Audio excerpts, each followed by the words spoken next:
Studies show that we actually eat up to 25% more food. How can we enjoy those special treats? Because with the holidays, it's not even just the food itself, you know? Maybe we can even make it festive. Well, how about walking around the neighborhood to see the Christmas lights?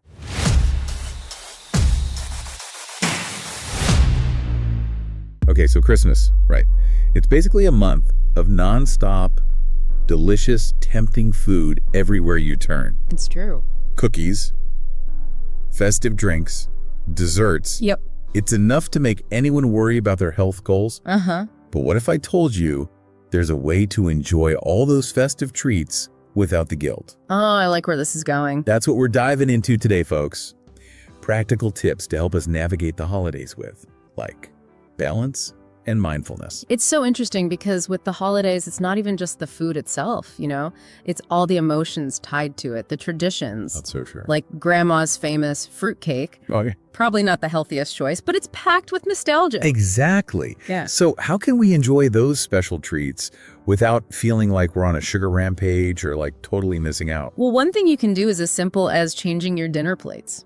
Really? Yeah, it sounds too easy, but there's some pretty neat brain science behind this. Ooh. Studies show that we actually eat up to 25% more food when it's served buffet style. Like, our brains just see abundance and go crazy. So basically, our brains turn into cavemen at a Christmas buffet. It's that buffet effect.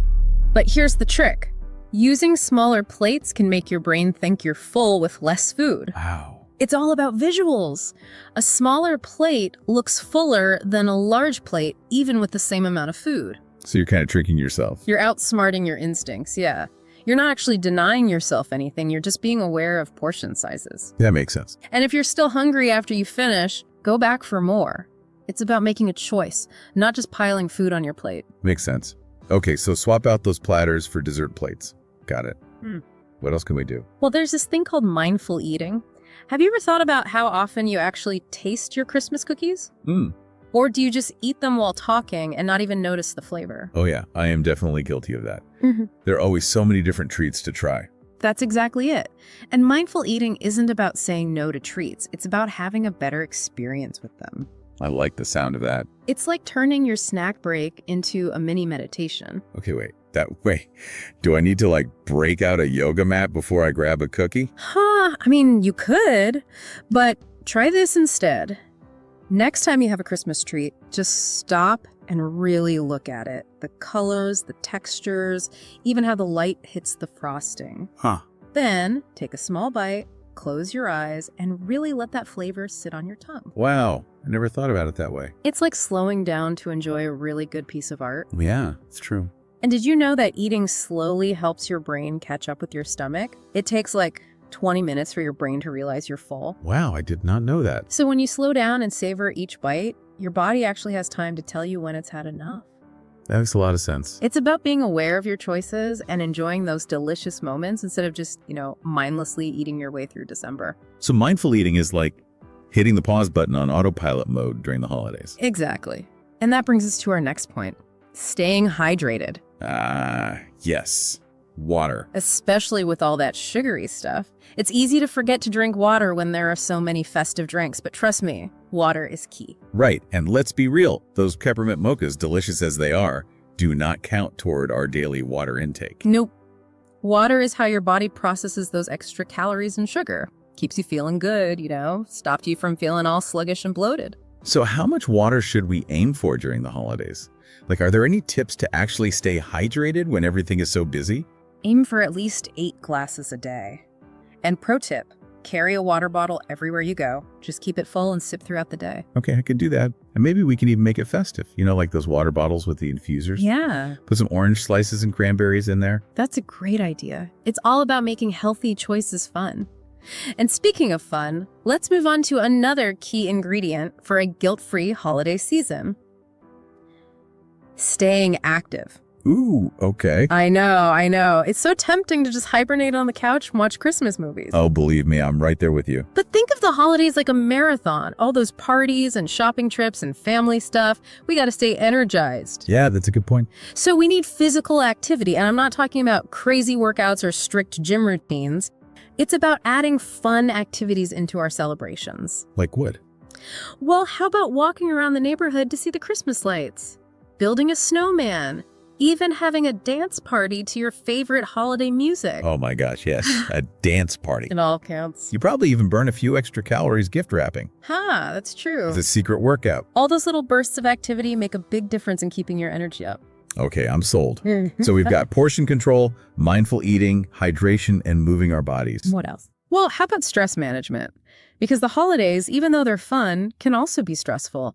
All that shopping, decorating, cooking, and family stuff. Oh, yeah? It's easy to feel overwhelmed, and when we're stressed, we often turn to those comfort foods. Oh, absolutely. Stress eating is totally a thing. I know I've definitely reached for the cookies when I'm feeling overwhelmed. The key is to recognize what's stressing you out, and then find healthy ways to deal with it. Instead of going straight for food, try some simple stress-reducing techniques. Even a few minutes can make a difference. So what are some things we can try that are quick and easy? Deep breathing exercises are super helpful. Just taking a few slow, deep breaths can calm your whole system down and ease that anxiety. I could do that. Oh. What about meditation? Although the idea of sitting still and meditating with all the holiday craziness going on. Yeah, I get it. You don't need to meditate for hours. 5 minutes is enough. Just focus on your breathing or listen to some calming music. Okay, that feels much more doable. Anything else? Nature is amazing for grounding yourself. Even a quick walk in the park can help you clear your head. And get some fresh air. It's like a double dose of stress relief. Right.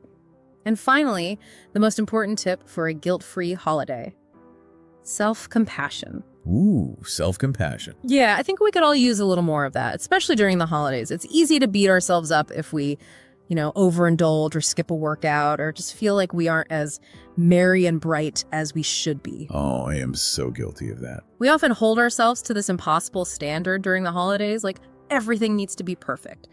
But the truth is, there's no such thing as perfect. And trying to be perfect just makes us feel bad. So how do we actually practice self-compassion when there's so much pressure around the holidays? How do we go from being super critical of ourselves to being kind to ourselves? Start by noticing that inner voice, that critic in your head. Pay attention to those negative thoughts. Then, try to challenge those thoughts with kindness. So instead of, I can't believe I ate all those cookies, I have no willpower, I could try saying something like, okay, I enjoyed those cookies, it's fine, it happens. I'm still focused on my health goals. I'll make different choices tomorrow. Exactly. You acknowledge it happened, but you don't beat yourself up about it. That feels so much better. Like I would say that to a friend, why not to myself? Exactly. Self-compassion is realizing we are all human, we all mess up sometimes, and that's okay. It's about treating ourselves with the same love and care we would give someone else. This has been so helpful. Portion control, mindful eating, staying active, managing stress, and self-compassion. Wow. I'm actually feeling a lot more ready for the holidays now. Me too. Remember, the holidays are meant to be enjoyed, not just survive. It's all about balance. I like that. And we'll be right back with even more tips and strategies to help you do just that. But before we go, I want to leave you with a little something to think about. Ooh, good. A little food for thought, right? Exactly. As we head into all the celebrations and good food, what's one small thing you can do for yourself? Just one small act of self-care or kindness that you can commit to. That's a great question to ask yourself. Maybe it's taking a quick walk every day, or just spending a few minutes being grateful for what you have, or having a cup of tea in peace. It's about finding those small things that make you feel good without giving up on the holiday fun. I love it. And another thing that can help is to do things that bring you joy, that nourish your soul. Oh yeah, those self-care moments are so important. They really are. It could be taking a bath, going for a walk in nature, reading a good book, whatever makes you feel good. Those little things remind us that we're worthy of care no matter what. Right. True indulgence isn't just about food. It's about indulging in experiences that make us feel good. I love that. Yeah. So as we wrap up our deep dive, what's the one thing you hope everyone takes away from this? This holiday season, try to treat yourself with the same kindness and understanding you would offer a loved one. Celebrate your wins, acknowledge your struggles without judgment, and remember that the real magic of the holidays is about connection, joy, and generosity, including generosity toward yourself. That's such a beautiful message. And that wraps up this episode of The Deep Dive. We'll be back next week with a brand new topic. Until then, happy holidays, everyone. May your season be filled with joy, balance, and lots of self-compassion.